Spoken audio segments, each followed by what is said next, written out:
Before you watch another video, answer me one honest question. When was the last time you actually looked at your grocery receipt? Not skimmed it, but really read it. Because right there, on that piece of paper, a problem is starting that millions of families won't fully notice until it's too late.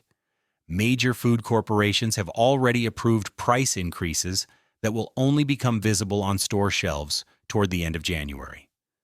If you're not paying attention now, you'll soon be paying a lot more for the exact same products. What almost nobody knows is that there is a narrow window right now, roughly 3 weeks, where you can still buy at today's prices. I confirmed this with multiple industry contacts. 7 everyday food items are facing price hikes between 15 and 40%, and just one of them alone can save an average family more than $500 per year. This isn't theory or fear-mongering. It's simple math, based on real consumption data and announced pricing lists. Families who understood this 2 months ago are calm today. They stocked up at old prices, while others are about to recalculate their entire budget. In this video, I'll show you exactly which 7 foods are affected, why these specific items are being hit, and how to store them properly without wasting anything.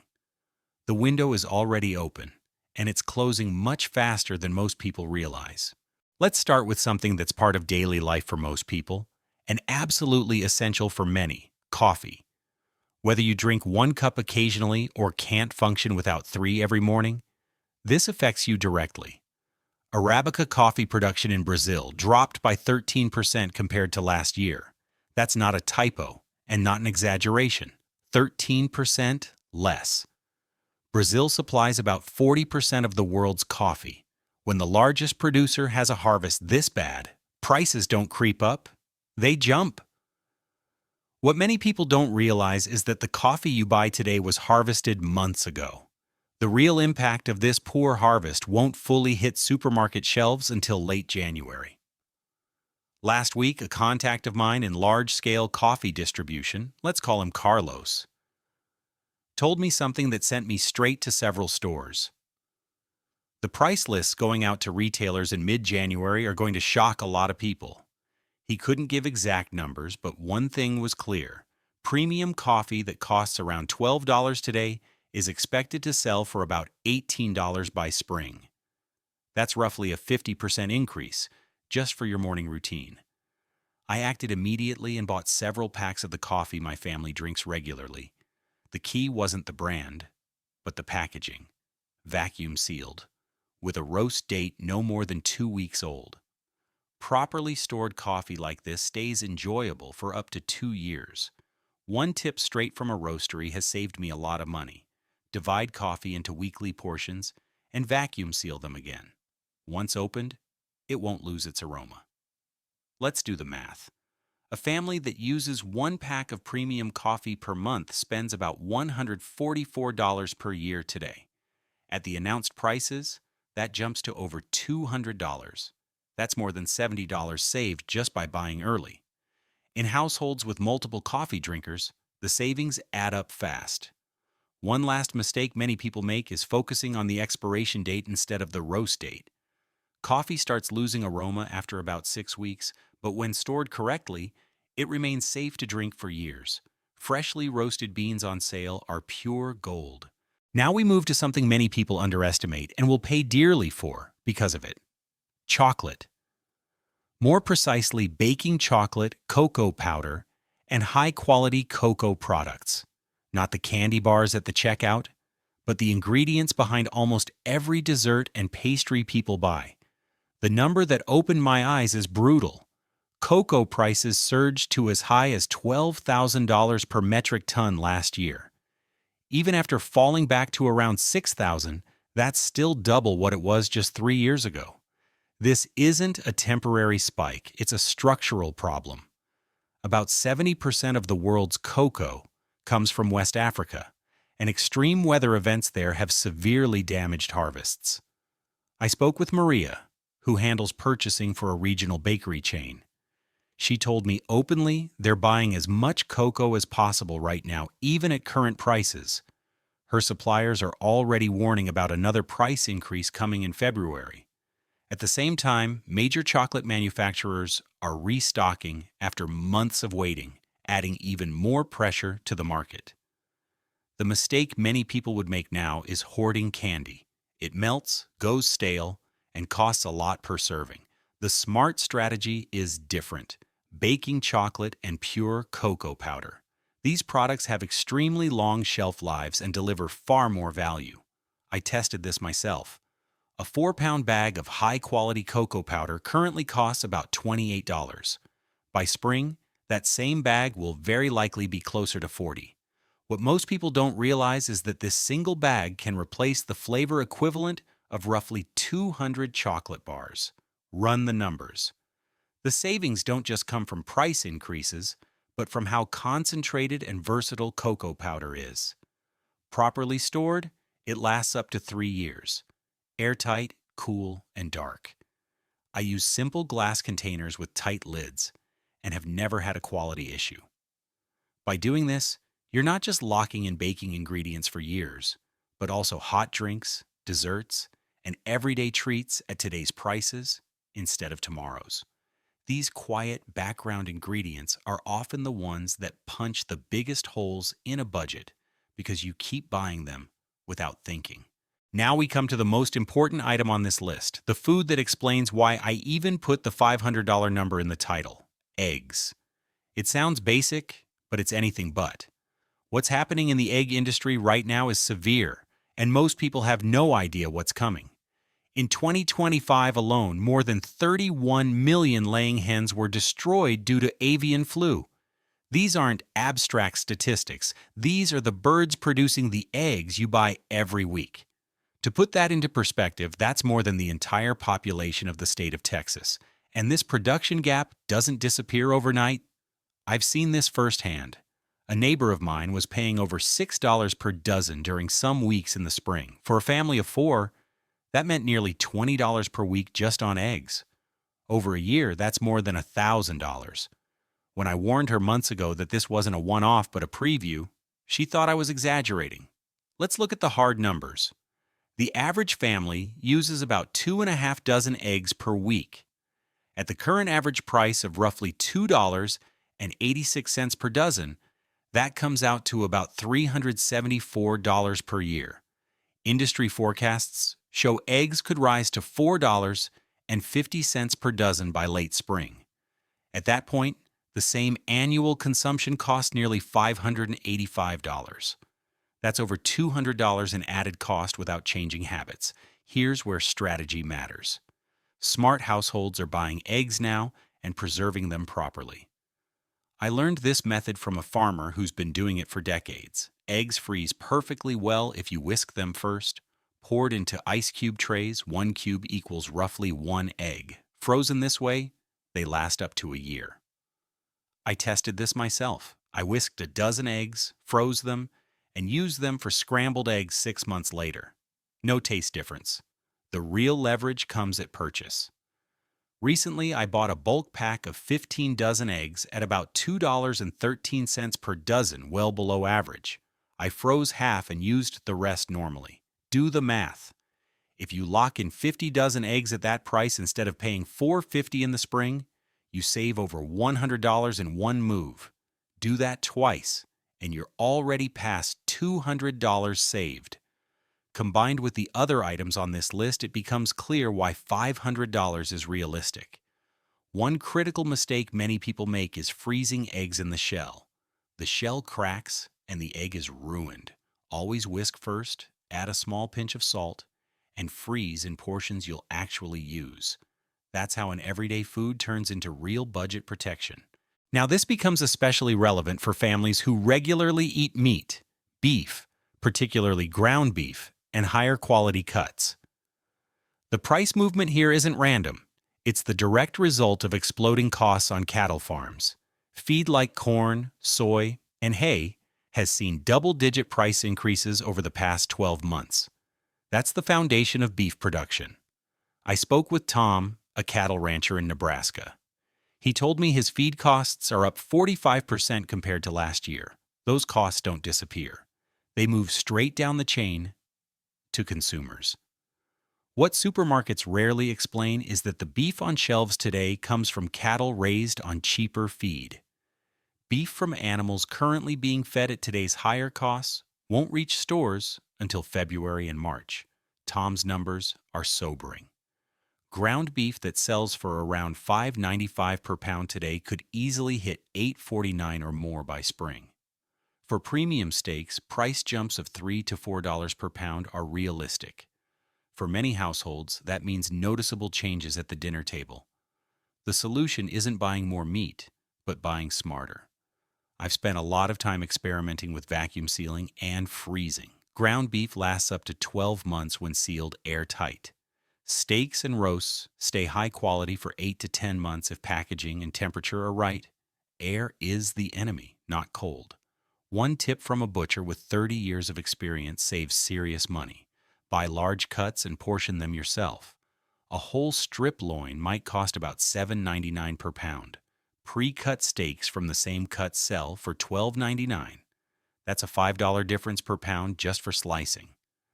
I personally bought a 12-pound cut for under $100, sliced it into steaks, and vacuum sealed them.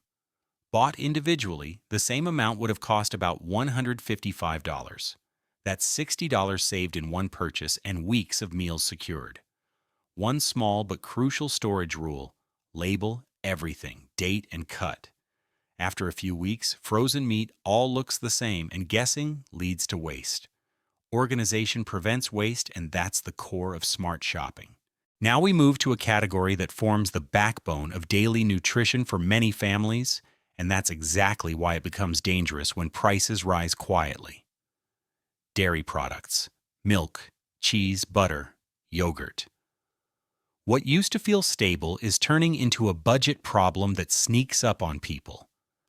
I spoke with a single mother who tracks every dollar she spends. 6 months ago, she spent around $60 per month on dairy. Last month, it was almost $90. And the current month wasn't even over yet. This isn't an exception, it's a pattern. To understand why, I spent a day with a dairy farmer in Wisconsin. His numbers were alarming. Feed that cost about $200 per ton a year and a half ago is now over $320. Energy costs for cooling and milking have doubled. Veterinary costs are up 40%. Wages are up 35%. Even bedding for the animals is significantly more expensive.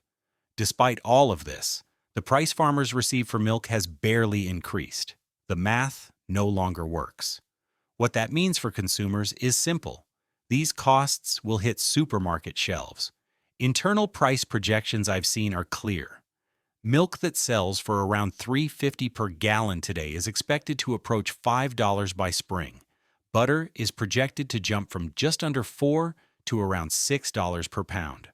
Block cheese from $5 to $7.50. These aren't luxury items. They're everyday staples. The good news is that dairy products are among the most storage-friendly foods if you know how. Hard cheeses store for months and even continue to age. Large blocks are far cheaper than small packages. Butter freezes extremely well for 12 to 18 months when portioned and sealed properly, with no noticeable quality loss after thawing. A real turning point for me was powdered milk. Modern versions, when prepared correctly, taste far closer to fresh milk than most people expect, and cost less than half per liter. Even more savings come from making simple dairy products at home. Yogurt, fresh cheese, and even mozzarella can be made with minimal effort at a fraction of store prices. Another overlooked lever is wholesale and restaurant supply stores that allow retail customers. Identical cheese blocks there are often 30 to 50% cheaper. With enough cold storage, families can benefit from low prices for months. A second refrigerator pays for itself faster than most people think. Dairy is not a category to delay on. Planning here protects a large share of the monthly food budget. Now we move to something almost everyone uses, yet hardly anyone tracks consciously: cooking oils. Vegetable oil, canola oil, sunflower oil, olive oil. They're in nearly every meal that's cooked, fried, or baked. That's exactly why a price shock here hits hard, because it quietly slips into every dish without being noticed. I realized how serious this was while helping a restaurant owner friend restock supplies. A container of vegetable oil he bought earlier this year for $48 suddenly cost over $70. That's more than a 50% increase in less than 12 months. For restaurants, oil is a basic input. When it gets more expensive, every dish follows. Those costs eventually make their way into home kitchens as well. An agricultural economist I spoke with described the situation as a perfect storm. Extreme weather in key growing regions, reduced sunflower oil output from Ukraine, crop losses in South America affecting soy oil, and rising demand from biofuels all at the same time. When multiple major suppliers are under pressure, prices don't rise gradually, they jump. What many people underestimate is how much oil they actually use. Between frying, baking, dressings, and marinades, an average family goes through several liters per month. At today's prices, that already adds up to over $100 per year. With projected spring prices, that total climbs by another $60 to $90 without any change in cooking habits. The solution is targeted stockpiling combined with proper storage. Neutral oils like vegetable or canola oil can be bought in large quantities and stored for up to 2 years if kept cool and dark. Olive oil lasts 18 to 24 months under the right conditions. Light and heat are the real enemies here. A major price advantage comes from buying large containers. 5-gallon jugs from restaurant supply stores often cost less than half the price per unit compared to small supermarket bottles. For families with storage space, this can lock in triple-digit savings immediately. The key is to decant oil into smaller bottles for daily use while keeping the main supply sealed and cool. One expensive mistake is using premium oils incorrectly. High-quality olive oil doesn't belong in a deep fryer. For high-heat cooking, cheaper, heat-stable oils make far more sense. Save expensive oils for finishing and flavor, where they actually matter. This reduces costs without sacrificing quality. Once you understand how much cooking oils quietly affect your budget, you start seeing your kitchen very differently. This is one of the places where money disappears slowly and almost invisibly. Finally, we get to a product most people take for granted, and because of that, seriously underestimate: sugar and sweeteners. What's happening on global sugar markets right now is anything but harmless. Global sugar production dropped by around 12% last year, driven by severe weather problems in major producing countries like Brazil, India, and Thailand. At the same time, demand from the food industry is rising again as manufacturers rebuild inventories. A buyer for a regional food producer told me they're paying about 60% more for sugar today than they did a year ago, with further increases already announced. What many families miss is that sugar isn't just what goes into coffee. It's a core ingredient for baking, cooking, preserving, and canning. When sugar gets more expensive, everything tied to it does too. The big advantage with sugar is shelf life. White sugar, when stored properly, lasts essentially forever. That's not a myth. Archaeologists have found centuries-old sugar that was still usable. I personally bought a 50-pound bag for about $30. Bought in small packages, the same amount would have cost nearly twice as much. If prices rise another 30 to 40%, I'm completely protected. Storage is simple but critical: airtight, dry, and pest-proof. Food-grade containers with tight lids work best. On top of that, I stocked up on honey and maple syrup. These have been rising in price for years, store well, and cover uses where sugar doesn't work as well. They're not just foods, but long-term value items. One important clarification before we close: this isn't about panic buying or buying everything at once. The smart approach is gradual. Start with the foods your family uses most. Buy intentionally, store correctly, and spread purchases over the coming weeks. Cool, dark, and dry is the core rule. Heat, light, and moisture are the enemies of any long-term storage. Rotation matters just as much. Use older items first and put new ones behind them. That way, nothing is wasted and everything stays fresh. Families who've already applied these principles are far more relaxed today. They eat normally, but at yesterday's prices, while others scramble to adjust to rising bills. The window is still open, but it's closing fast. Mid-January is when the first new pricing rounds hit retail shelves. After that, you're no longer paying today's prices, but tomorrow's. Smart shopping isn't about sacrifice. It's about thinking ahead. The decision is made now.